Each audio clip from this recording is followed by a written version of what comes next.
The 19th century was a time period that we refer to as westward expansion. The 13 colonies had long been established, and people were beginning to settle the prairie lands out west.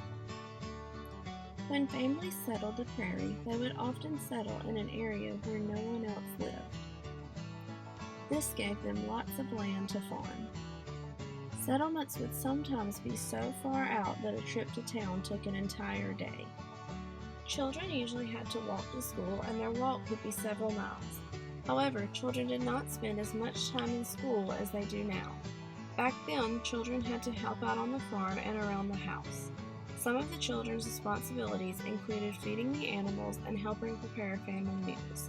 The men usually farmed the land around the house, while the women took care of the inside of the house. The best method of transportation during this time period was a covered wagon.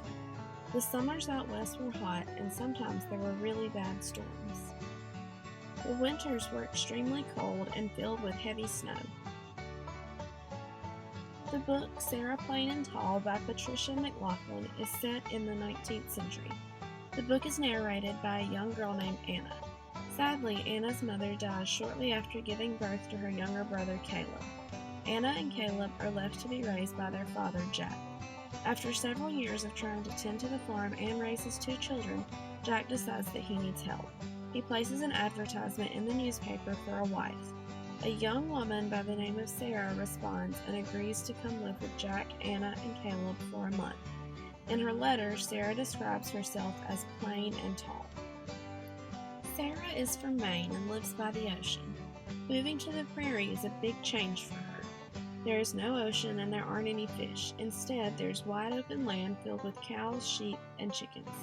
Sarah often misses the ocean and her family back at home. Anna, Caleb, and Jack all grow to love Sarah. Sarah is not like most women during this time period. She likes to be outside and do things. Sarah convinces Jack to teach her to ride the horse and drive the wagon. Sarah drives the wagon to town one day. Despite her love for them, Anna and Caleb fear that Sarah won't return. Is their love enough to make Sarah stay, or will she move back to her family in Maine? Read Sarah Plain and Tall to find out.